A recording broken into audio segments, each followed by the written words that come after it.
Hello વિદ્યાર્થી મિત્રો, આપણે ધોરણ 10ની અંદર પ્રકરણ 8ની અંદર મનુષ્યના પ્રજનન વિશે આજે આપણે વાત કરવાની છે. આગળના ભાગની અંદર આપણે સમજ્યા હતા કે સજીવ છે તો એની અંદર કેવા કેવા જાતીય લક્ષણો આવી શકે, એમાં પર્ટિક્યુલરલી નર અને માદામાં આપણે છોકરા અને છોકરીઓમાં સમજ્યા હતા. બરાબર, બે વ્યાખ્યા સમજ્યા હતા, બાહ્ય ફલન અને અંતઃફલન. બાહ્ય ફલન એટલે બહારથી ફલન થાય, એમાં કોઈ બે નર અને માદાને જોડાવાની ક્રિયા થતી નથી. અંતઃફલન તેમાં બે શરીરને જોડાવાની ક્રિયા થાય છે અને અંતઃફલન કહેવામાં આવે છે. જોડાઈ અને પછી નરજન્યુ જે છે એ માદાજન્યુ સાથે જોડાશે. ચલો આજે આપણે નર પ્રજનન તંત્ર વિશે વાત કરીએ.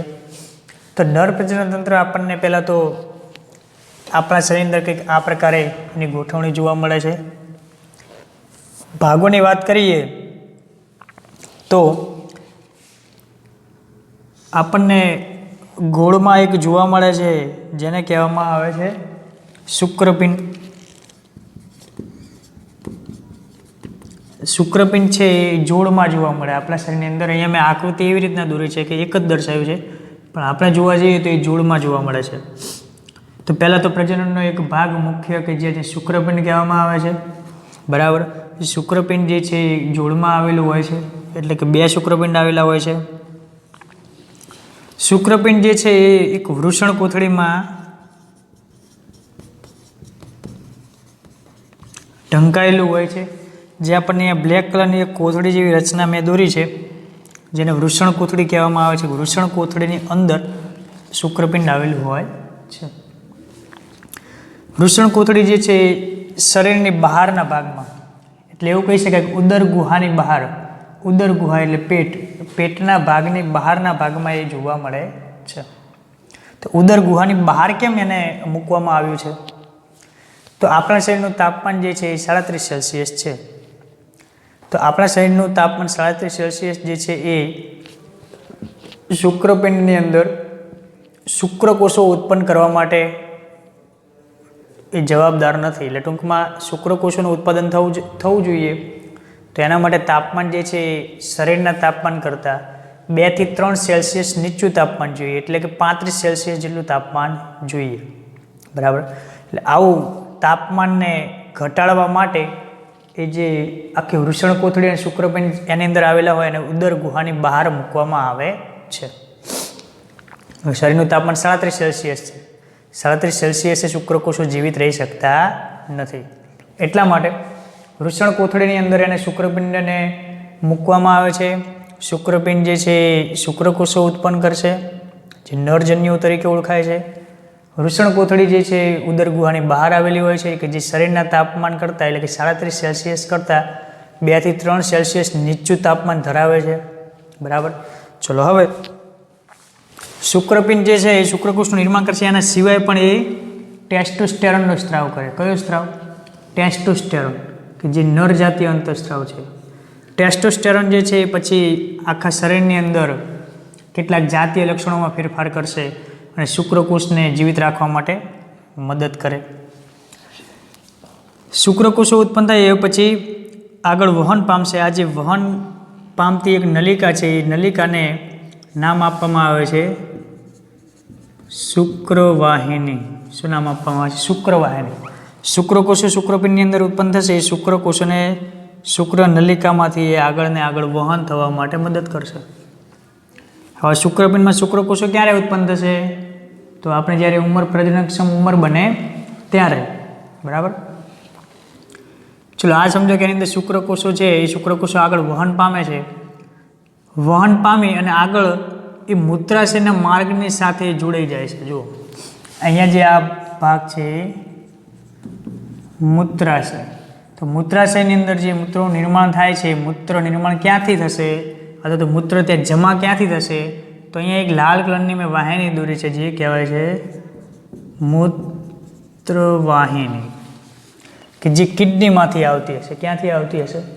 કિડનીમાંથી જે ક્ષારવાળું પાણી છે, એ ક્ષારવાળું પાણી મૂત્રવાહિનીમાંથી અને મૂત્રાશયમાં જમા થશે. જમા થાય પછી એને જ્યારે આપણે યોગ્ય સમય હોય ત્યારે આપણે એનો નિકાલ કરીએ છીએ. બરાબર. તો મૂત્રાશયનો માર્ગ અને શુક્રપિંડમાંથી શુક્રકોષનું જે વહન છે એ શુક્રવાહિની વડે થશે, એટલે એ માર્ગ એ બંને મૂત્રાશયની જગ્યાએ જોડાય છે. એટલે શુક્રવાહિની છે એ મૂત્રાશયના માર્ગ સાથે જોડાઈ જશે. ચલો આટલા સુધી ખબર પડી, શુક્રકોષો પહોંચે એ ખબર પડી. હવે આવા શુક્રકોષો એને ગતિ આપવા માટે, એનું હલનચલન વધારવા માટે, એને પ્રવાહી માધ્યમમાં લાવવા માટે કેટલીક ગ્રંથિઓ એને મદદ કરે છે. શું કરે છે? ગ્રંથિઓ મદદ કરશે. કઈ ગ્રંથિઓ? તો પહેલાં તો એક આ ગ્રંથિ આવેલી છે પ્રોસ્ટેટ ગ્રંથિ. પછી અહીંયા એક ગ્રંથિ આપેલી છે શુક્રાશય ગ્રંથિ. શુક્રાશય ગ્રંથિ. બંને ગ્રંથિમાંથી એક પ્રવાહી માધ્યમ છૂટશે. એ પ્રવાહી માધ્યમ અહીંથી એ શુક્રકોષો સાથે બંને જોડાઈ જશે. એટલે અહીંથી જે શુક્રકોષો આવ્યા હતા એની સાથે જોડાઈ જશે. એટલે હવે જે અહીંયા માધ્યમ આવશે એ પ્રવાહી માધ્યમમાં શુક્રકોષો આગળ વહન પામે છે. શુક્રકોષો આગળ વહન પામે. ચલો આ બે ગ્રંથિ આપણે સમજ્યા ને. એના સિવાય એક ત્રીજી ગ્રંથિ પણ અહીંયા આવેલી હોય છે, બલ્બો યુરેથ્રલ ગ્રંથિ. બલ્બો યુરેથ્રલ ગ્રંથિ બુકની અંદર નથી એટલે એને સમજવું નથી, પણ ટૂંકમાં 3 ગ્રંથિ આપણને અહીંયા જોવા મળે કે જે શુક્રકોષને હલનચલન માટે, એની ગતિશીલતા વધારવા માટે, એને પોષણ આપવા માટે, શુક્રકોષને ઉર્જા આપવા માટે એ મદદ કરે. 3 પ્રકારની ગ્રંથિ પ્રવાહી માધ્યમમાં આગળ જઈ અને પછીનો એક ભાગ જે છે આપણે અહીંયા દોરીએ તો એ કહેવામાં આવે છે શિશ્ન. શિશ્ન પછી અહીંયા મૂત્રમાર્ગ. એ મૂત્રમાર્ગમાંથી જે છે એ શુક્રકોષો બહાર ફેંકાઈ જશે. બરાબર. તો અહીંયા આપણે એટલું સમજ્યા કે નર પ્રજનન તંત્ર છે એની અંદર એક તો 2 ભાગમાં વહેંચવામાં આવે છે. એક મુખ્ય ભાગ કે જે શુક્રપિંડ તરીકે ઓળખાય છે, ત્યાંથી શુક્રકોષો ઉત્પન્ન થાય છે. વૃષણકૂથળી હાજર હોય છે. વૃષણકૂથળીની અંદર તાપમાન 2 થી 3 સેલ્સિયસ નીચું જોવા મળે શરીર કરતાં. એટલે કે શરીરનું તાપમાન 37 સેલ્સિયસ છે, તો અહીંયા 35, 34, 35 જેવું જોવા મળે છે. ત્યાં જે શુક્રકોષો ઉત્પન્ન થાય એ શુક્રવાહિની વડે આગળ વધશે. શુક્રવાહિની આગળ જઈ અને મૂત્રાશયના માર્ગ સાથે જોડાશે. માર્ગ સાથે જોડાયા પછી પ્રોસ્ટેટ ગ્રંથિમાંથી એક સ્ત્રાવ, શુક્રાશયમાંથી સ્ત્રાવ અને બલ્બો યુરેથ્રલ ગ્રંથિમાંથી સ્ત્રાવ એની સાથે જોડાશે કે જે શુક્રકોષને ગતિ આપવા માટે, હલનચલન વધારવા માટે અને પોષણ આપવા માટે એને મદદ કરે છે. અને પછીથી એ શિશ્નના માર્ગ વડે મૂત્ર માર્ગમાંથી બહાર ફેંકાય છે. ચલો બરાબર. જોઈએ નર પ્રજનનતંત્ર મુખ્ય 2 ભાગમાં વહેંચવામાં આવે છે. શુક્રપિંડ, તો શુક્રપિંડ શુક્રકોષનું નિર્માણ કરશે કે જે ઉદર ગુહાની બહાર વૃષણકોથળીમાં હાજર હોય છે. એક જોડ શુક્રપિંડ જોવા મળે છે. શુક્રકોષના નિર્માણ માટે શરીરના તાપમાન કરતાં 2 થી 3 સેલ્સિયસ નીચું તાપમાન જરૂરી છે. શરીરનું તાપમાન છે જે 37 સેલ્સિયસ છે, એના કરતાં નીચું 2 થી 3 સેલ્સિયસ જોઈએ. શુક્રકોષ છે એની સાથે ટેસ્ટોસ્ટેરોન ઉત્પન્ન કરશે કે જે નર જાતીય લક્ષણોને લાવવા માટે ટેસ્ટોસ્ટેરોન મદદ કરશે. શુક્રકોષના નિર્માણ પર પણ નિયંત્રણ કરશે. એટલે કે ટેસ્ટોસ્ટેરોનનું પ્રમાણ વધી ના જાય, શુક્રકોષનું નિયંત્રણ, એની સંખ્યા વધી ના જાય, એના ઉપર ટેસ્ટોસ્ટેરોન મદદ કરે છે. શુક્રકોષો ઉત્પન્ન થાય પછી એનું વહન થશે. એટલે બીજી ઘટના મુખ્ય કઈ બને કે શુક્રકોષોને ફલન સ્થાન સુધી પહોંચાડનાર અંગો. ફલન સ્થાન સુધી એટલે કે અહીંથી લઈ અને પછી માદાના યોનિ માર્ગમાં દાખલ કરવાના હોય શુક્રકોષને, ત્યારે એ શુક્રકોષને ગતિ અને એને પોષણ આપવાનું કાર્ય જે છે અન્ય અંગો વડે થાય. એમ પછી એ માદાના શરીરની અંદર યોનિ માર્ગમાં જશે.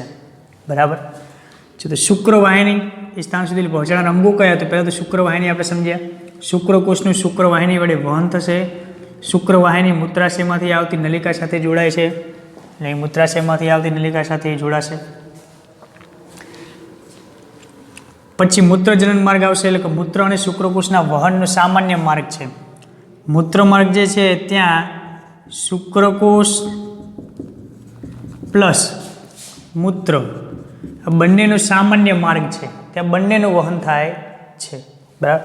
બંને સાથે ત્યાં ટૂંકમાં સાથે એટલે એનો એક જ માર્ગ છે, કોઈ અલગ માર્ગ છે નહીં. એટલા માટે એનો સામાન્ય માર્ગ એને સામાન્ય માર્ગ તરીકે ઓળખવામાં આવે છે. જ્યારે શુક્રકોષનું વહન મૂત્રમાર્ગમાંથી થતું હશે ને ત્યારે મૂત્ર નિર્માણ થઈ શકશે નહીં. શુક્રકોષનું વહન જ્યારે અહીંથી વહન થશે ત્યારે મૂત્ર જે છે મૂત્રાશયમાંથી ત્યાંથી વહન થઈ શકશે નહીં. નિર્માણ એટલે ટૂંકમાં અહીંથી એ વહન નહીં થઈ શકે. મૂત્રાશયની અંદર તો જમા થઈ જ શકશે. ચલો હવે આ શુક્રકોષોને મદદ કરતી કેટલીક અન્ય ગ્રંથિઓ કઈ તો શુક્રાશય, પ્રોસ્ટેટ ગ્રંથિ એ બંનેનો સ્ત્રાવ જે છે એની અંદર ઠલવાશે કે જેથી શુક્રકોષ જે છે એ પ્રવાહી માધ્યમમાં આવે. એટલે પ્રવાહી માધ્યમમાં જે કંઈ પણ વસ્તુ હોય એ સરળતાથી વહન થઈ શકે. બરાબર ને? ઘન માધ્યમમાં હોય તો એ વહન થઈ શકે તો કે ના. સરળ પ્રવાહી માધ્યમમાં કોઈ પણ વસ્તુ ઝડપથી વહન થઈ શકે એટલા માટે એને પ્રવાહી માધ્યમમાં લાવવામાં આવે છે. કઈ ગ્રંથિ વડે તો શુક્રાશય અને પ્રોસ્ટેટ. એના સિવાય બલ્બોયુરેથ્રલ ગ્રંથિ પણ મદદ કરશે કે જેથી સરળતાથી એ વહન થઈ શકે અને હલનચલન થઈ શકે. બરાબર. તો આટલી વાત આપણે નર પ્રજનન તંત્ર વિશેની સમજૂતી લીધી. નર પ્રજનન તંત્રની અંદર આપણે શુક્રકોષની જે માહિતી ને શુક્રકોષ છે એ કેવો હોય તો એની કંઈક આપણે રચના દોરીએ ને